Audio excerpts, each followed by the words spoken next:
नमस्कार प्रिय बंधुरा आपनादेर प्रत्येकके स्वागत जानाई आमार यूट्यूब चैनल सत्य सनातन धर्मकथाते। आमार এই চ্যানেলের মূল উদ্দেশ্যই হলো সনাতনীদের কাছে বা সনাতন হিন্দু ধর্ম অবলম্বী মানুষদের কাছে আমাদের যে সমস্ত সংস্কৃতি ও ঐতিহ্যগুলি ছিল সেগুলির যথাযথ ও বৈজ্ঞানিক সম্মতভাবে ব্যাখ্যা করা এবং যে সমস্ত কালচার বা সংস্কৃতিগুলি আমরা অবৈজ্ঞানিক ও তুচ্ছ মনে করে বা ব্যাকডেটেড মনে করে সেগুলোকে আমরা এড়িয়ে যাই, কিন্তু তার পিছনে যে বৈজ্ঞানিক কারণগুলি ছিল সেগুলি যথাযথভাবে আপনাদের সামনে উপস্থাপন করা। আজকের এই পর্বে মূলত আমরা আলোচনা করব বেশ কিছু প্রশ্ন উত্তর নিয়ে। যেমন আমাদের প্রথমেই যে প্রশ্নটা জাগে সেটা হলো সনাতনীরা বা বিশেষ করে হিন্দু ধর্মের মানুষজন মৃতকে বা মৃতদেহকে দাহ করেন কেন? আমরা দেখেছি কোনো মানুষ মারা যাওয়ার পর সেই মানুষটাকে কিছুক্ষণ রেখে দিয়ে তার যথাযথ সৎকার করার আমরা একটা ব্যবস্থা করি। এবার এই সৎকার বলতে কি, তাকে শ্মশানে নিয়ে গিয়ে তার মৃতদেহটাকে যথাযথভাবে অগ্নিতে দগ্ধ করে তাকে গঙ্গায় বিসর্জন বা ভাসিয়ে দেওয়া। কিন্তু এখন প্রশ্ন হলো যে অন্যান্য সকল ধর্মের মানুষজন এই মৃতদেহকে কিন্তু দগ্ধ করেন না বা দাহ করেন না, তাহলে শুধুমাত্র হিন্দু ধর্মের মানুষজন বা সনাতনীরাই কেন এটা করে থাকেন? আসলে হিন্দু বা সনাতন ধর্ম হচ্ছে পুরোপুরি বিজ্ঞান, আর এই বিজ্ঞানের জ্ঞান আমাদের সামনে নেই বলে আজকে আমাদের কাছে আমাদের ধর্মটাকে প্রচণ্ড অতীতের বা ব্যাকডেটেড বলে মনে হয়। সেটা কিন্তু আমাদের মনে করলে চলবে না। তো আসুন জেনে নিই কেন আমরা বা কেন সনাতনীরা হিন্দু ধর্মের মানুষজন মৃতদেহকে দাহ করে। দেখুন, একটা মৃতদেহ বা একটা দেহ বা একজন ব্যক্তি যখন মারা যান, তিনি কখন মারা যান বা কিভাবে মারা যান সেটা হচ্ছে বিভিন্ন রোগে তিনি মারা যান। কিন্তু এবার যখন তিনি কোনো রোগে মারা যান, তার ভিতরে যে প্রচুর পরিমাণে জীবাণুগুলি থাকে সেগুলি কি হয়, পরিবেশে ছড়িয়ে পড়তে পারে। কিন্তু সব দাহ করার সঙ্গে সঙ্গেই সেই ক্ষতিকারক জীবাণু অগ্নিতে ভস্ম হয়। তার ফলে কি হয়, সমাজে যে সমস্ত জীবাণুগুলি বা তার শরীরে যে সমস্ত জীবাণুগুলি ছিল সেগুলি আর লোক সমাজে ছড়িয়ে পড়তে পারে না। আপনারা হয়তো একটু ভালো করে খেয়াল করলে বা লক্ষ্য করলে বুঝতে পারবেন যে একটা মৃতদেহ বা একটা ব্যক্তি যখনই মারা যান না কেন, তার চোখে দুটি তুলসী পত্র এবং তার নাকে একটু তুলো গুজে দেওয়া হয়। তার কারণটা কি?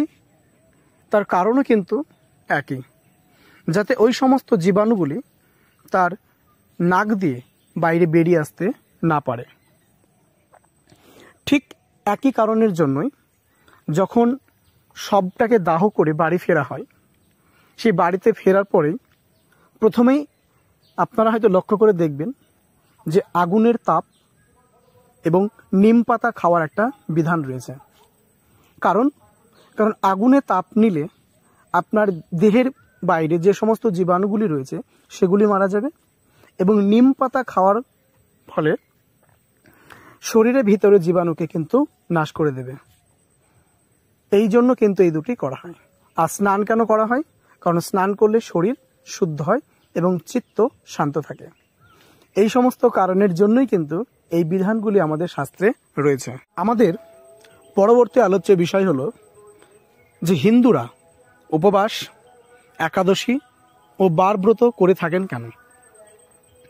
আপনারা হয়তো খুব লক্ষ্য করে দেখবেন যে আমাদের বাড়ির যারা মা, কাকিমা বা যারাই রয়েছে তারা কি করে থাকেন, মাঝে মাঝেই কোনো একটা উপবাস, কখনো একাদশী, কখনো ষষ্ঠী বা কখনো বারব্রত পালন করে থাকে।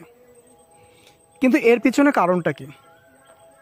আসলে আমাদের প্রত্যেকটা জিনিসকে ধর্মের সাথে জুড়ে দেওয়ার জন্যই আমাদের মনে হয় যে এগুলার হয়তো ধার্মিক ক্ষেত্রে, আধ্যাত্মিক ক্ষেত্রে কোনো রহস্য রয়েছে, কিন্তু বিজ্ঞানের সঙ্গে হয়তো এর সরাসরি কোনো যোগ নেই, কিন্তু এটা সম্পূর্ণ কিন্তু ভুল ধারণা।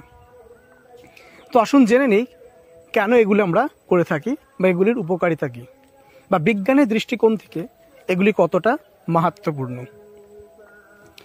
দেখুন, আমরা রোজই কিন্তু ভাত খাই, ভাত হতে পারে, রুটি হতে পারে, কোনো না কোনো খাবার আমরা খেয়ে থাকি এবং সেই খাবারগুলি পেটে পরিপাক হয়, কিন্তু পেটের বিশ্রাম দরকার।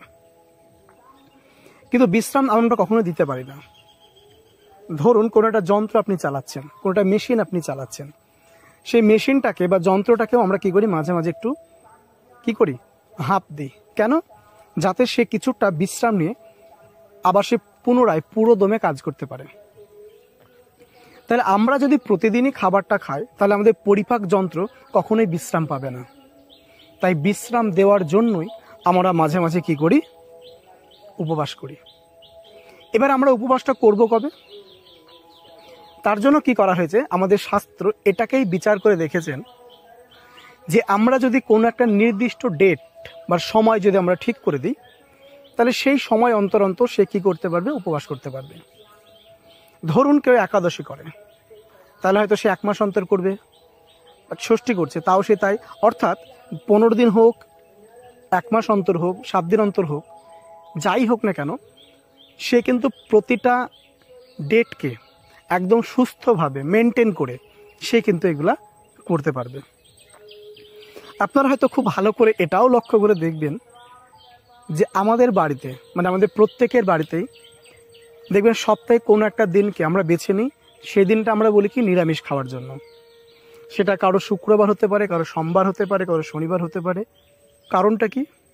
কারণ ওই একই, সেটা হচ্ছে ঠিকঠাকভাবে, সঠিকভাবে মেনটেন করার জন্য, যাতে আমরা আমাদের বডিকে, আমাদের দেহকে এটা বোঝাতে পারি যে শনিবার মানেই আমরা সেদিন নিরামিষ খাবো। আপনার দেহ কিন্তু এটা অবশ্যই বুঝতে পারবে। আর সেই কারণের জন্যই যখন আমরা উপবাস করি, সেই উপবাস ভঙ্গ করার পর আমাদের হালকা খাবার খাওয়া উচিত। এবং উপবাসের দিন না হলেও মাঝে মাঝে কখনোই আমাদের কি করা দরকার, এই অন্নের পরিবর্তে ফলমূল সেবন করা দরকার। এবং বর্তমানে বিজ্ঞানীরাও এটা মেনে নিয়েছেন যে উপবাসের সত্যি উপকারিতা রয়েছে। আপনি যদি উপবাসের সময় জল, কাঁচা দুধ পান করেন, তাহলে শরীরের সমস্ত বর্জ্য পদার্থ, ঘাম, মল, মূত্ররূপে শরীর থেকে নিষ্কাশিত হয়। তবে এ প্রসঙ্গে একটা কথা কিন্তু বলে রাখি, তাই বলে ঘন ঘন কিন্তু উপবাস করবেন না। দেখুন, আপনার বাড়িতে যখন কোনো লাইট, ফ্যান চালান, তখন আমরা কি করি, মাঝে মাঝে হয়তো সেটাকে হাঁপ দিই, বিশ্রাম দিই। কিন্তু আপনি যদি ঘন ঘন যদি সেই সুইচটাকে নিয়ে বারবার করেন, তাহলে কি বলে, আমরা মা কাকিমারা কি বলেন, যে লাইট বা ফ্যানটা কেটে যাবে। অর্থাৎ ঘন ঘন কোনো জিনিস করা ভালো নয়। আপনি মাঝে মাঝে করুন, অবশ্যই সুস্থ থাকবেন।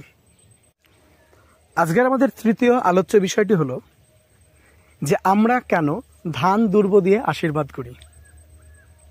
আসলে সনাতন ধর্ম যে শুধুমাত্র একটা আত্মার সঙ্গে আত্মার মিলন বা আধ্যাত্মিক ব্যাপার, সেটাই নয়, পুরোপুরি যে বৈজ্ঞানিক তথ্যের উপর ভিত্তি করে দাঁড়িয়ে আছে, সেটাই কিন্তু এর একটা বাস্তব প্রমাণ।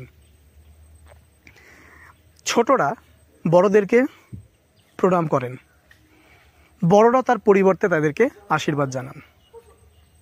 এছাড়া বিভিন্ন মাঙ্গলিক অনুষ্ঠান, কোনো পুজো পার্বণ, বাড়ির কোনো অনুষ্ঠানে, পুজো পার্বণে, বিবাহ, অর্থাৎ কোনো না কোনো শুভ কাজেই আমরা এটা দেখে থাকি যে বাড়ির বড়রা ধান দুর্ব দিয়ে আশীর্বাদ করেন। কিন্তু এটা কেন? সত্যি কি এর কোনো বৈজ্ঞানিক ভিত্তি আছে, কোনো কারণ রয়েছে, নাকি সবটাই আসলে মন গড়া একটা কুসংস্কার? আসলে বিষয়টা ঠিক তা নয়। আমাদের ভারতবর্ষের আর্যরা, অর্থাৎ প্রাচীন ভারতের লোকেরা এই বিষয়টা একটু হলেও অনুধাবন করতে পেরেছিলেন, আর সেই কারণের জন্যই এই প্রথার সূচনা হয়।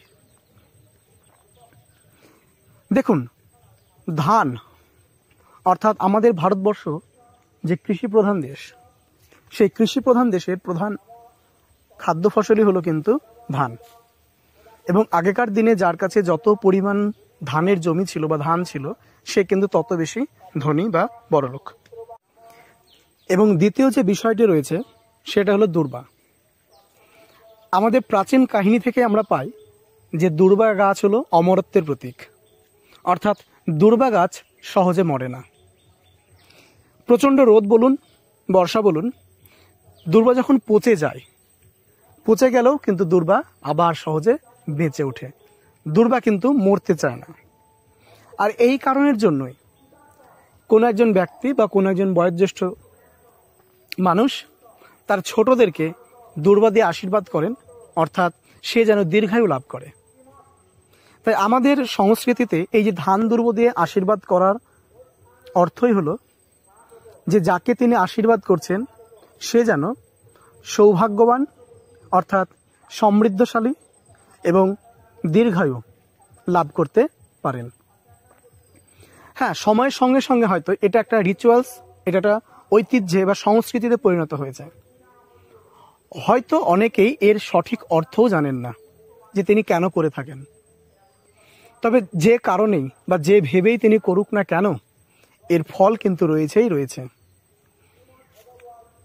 তাই আজকের দিনে দাঁড়িয়ে যে কোনো অনুষ্ঠানে ধান দুর্ব দিয়ে পুজো করাটা বা আশীর্বাদ করাটা একটা আনুষ্ঠানিকভাবে বা একটা অনুষ্ঠানে পরিণত হয়েছে, কিন্তু এর অবশ্যই একটা ঐতিহাসিক, আধ্যাত্মিক এবং বৈজ্ঞানিক ভিত্তি রয়েছে। তো নমস্কার বন্ধুরা, আজকের পর্যন্ত এটুকুই রইল। আবার দেখা হচ্ছে সামনের দিন অন্য কোনো ভিডিও নিয়ে। ততক্ষণ ভালো থাকবেন, সুস্থ থাকবেন।